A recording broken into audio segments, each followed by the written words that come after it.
एक छोटा सा गांव मीठापुर। मीठापुर गांव में काका जलेबी बनाते हैं। काका गरीब जरूर है, लेकिन काका बहुत ईमानदार और नेक दिल इंसान है। उनकी जलेबी पूरे इलाके में मशहूर है। काका कहते हैं कि उनकी जलेबी में प्यार की मिठास है। वाह वाह वाह काका, आपके हाथ की जलेबी तो खा के मेरा मन संतुष्ट हो गया। आपके हाथों में तो जादू है काका।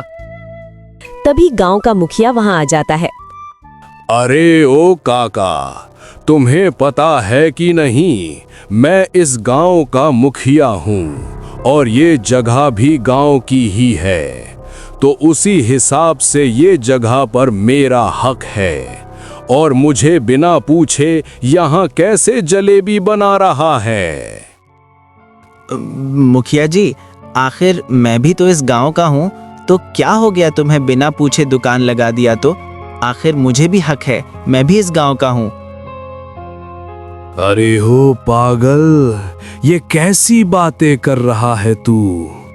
मैं इस गांव का मुखिया हूँ। अगर मुझे बिना पूछे तुम लोग यहाँ वहाँ दुकान खोलने लगोगे तो मेरा इस गांव का मुखिया बनने का क्या काम? कि क्या बोल रहे हो भाई लोग?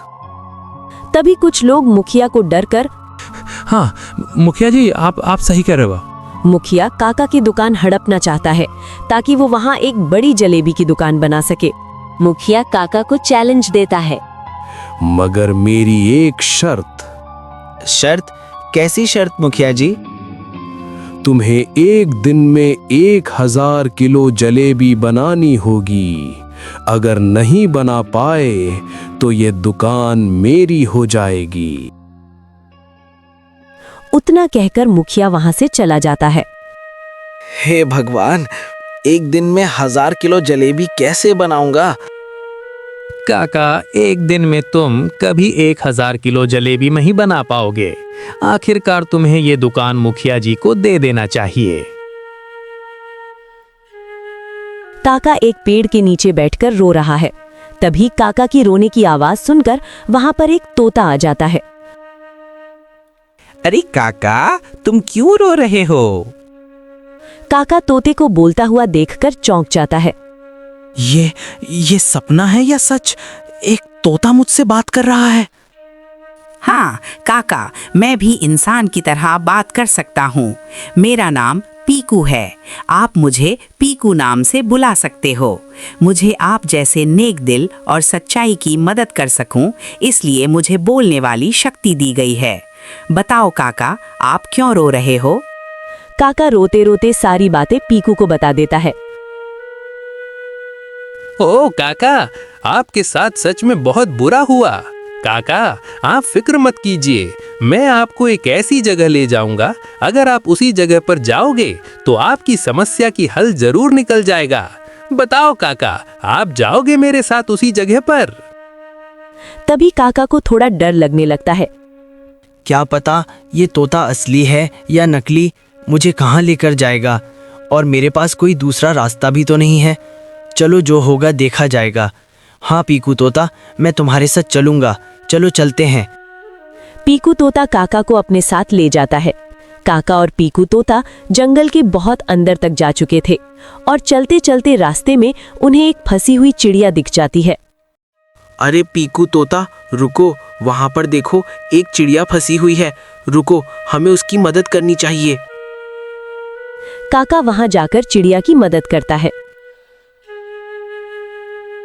पीकू तोता, चलो, मैंने चिड़िया को छुड़ा दिया।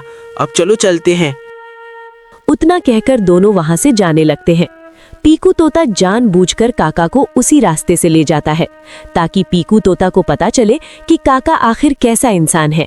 और थोड़ी दूर जाते ही, अरे पीकू तोता, रुको रुको, देखो तो, वहां पर एक हिरन कुएं के पास खड़ा है और बहुत प्यासा दिख रहा है। और यहाँ आसपास पानी भी नहीं दिख रहा है। चलो पीकू तोता, वहां चल के देखते हैं। अरे पीकू तोता, देखो तो, ये हिरन तो बहुत प्यासा है। इसे तो पानी की जरूरत है। और उसी कुएं से काका पानी निकालकर हिरन को पिलाता है। पानी पीने के बाद हिरन खुशी खुशी वहां से चला जाता है। हिरन को पानी पिलाने के बाद दोनों आगे बढ़ने लगते हैं। पीकू तोता काका को एक गुफा के अंदर ले जाता है। गुफा देखने में बहुत ही डरावना था। पीकू तोता, ये कहाँ ले आए? ये तो बहुत ही डरावना है। चलो चलते हैं यहाँ से। और तभी वहां एक परी प्रकट हो जाती है। मैंने कुछ नहीं किया, मुझे छोड़ दो। मुझे ये पीकू तोता यहाँ लेकर आया है। तुम डरो मत, मैं तुम्हें कुछ नहीं करूंगा। तुम एक अच्छे इंसान हो, तभी यहाँ तक आए हो। बोलो, तुम्हारी क्या परेशानी है? मैं जरूर तुम्हारी मदद करूंगा। और सारी बातें परी को बता देता है। उसके बाद परी कहती है, हाँ, मैं ये सब जानता हूँ, इसीलिए तो पीकू तोता को तुम्हारे पास भेजा गया था। और तुम एक सच्चे और नेक दिल इंसान हो, ये तुमने साबित कर दिया उन बेजुबान जानवरों की मदद करके। मैं तुम्हें एक ऐसी जादुई कढ़ाई दूंगी जिसे तुम जितनी चाहो उतनी जलेबी निकाल सकते हो। उतना कहकर परी एक जादुई कढ़ाई दे देता है। मगर याद रखना, अगर इस कढ़ाई को अगर कोई गलत आदमी के हाथ लगा तो उसकी जान भी जा सकती है। ये कढ़ाई सिर्फ तुम जैसे साफ दिल इंसान के लिए है। उतना कहकर परी वहां से जाने लगती है। काका और पीकू तोता कढ़ाई लेकर घर आ जाते हैं।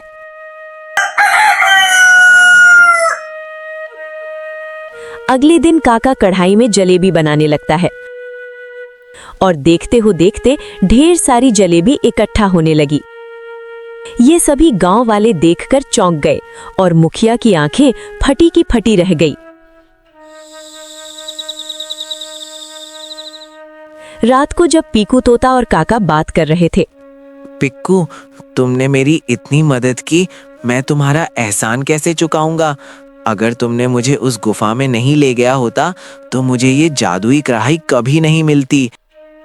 आज से तुम मेरे साथ रुकना, मैं तुम्हें रोज स्वादिष्ट जलेबी बना के खिलाऊंगा। और तभी मुखिया काका की सारी बातें चुपके से सुन लेता है। अच्छा, तो ये बात है। तभी मैं सोचूं ये 2 कौड़ी का इंसान इतनी सारी जलेबी कैसे बना सकता है। और थोड़ी देर रुक जाता हूं। जैसे ही ये दोनों सो जाएंगे, ये कढ़ाई चुरा लूंगा। मुखिया का शक यकीन में बदल जाता है और जैसे ही पीकू तोता और काका सो जाते हैं, मुखिया कढ़ाई को चुरा लेता है।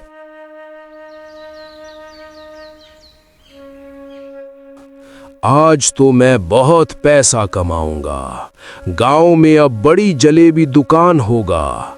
गांव का मुखिया मैं हूं, तो गांव का बड़ी जलेबी दुकान भी मेरा होगा। जैसे ही मुखिया कढ़ाई चलाता है, उसके लालच की वजह से कढ़ाई से कड़वी जलेबी निकलने लगती हैं। इतनी सारी जलेबी निकलती हैं कि मुखिया का पूरा घर जलेबी से भर जाता है और वो उसमें फंस जाता है। मुखिया बचाने के लिए चिल्ला रहा होता है। काका, पीकू और वहां पहुंचते हैं। काका कहते हैं, मुखिया जी, ये कढ़ाई तभी काम करता है जब दिल साफ हो।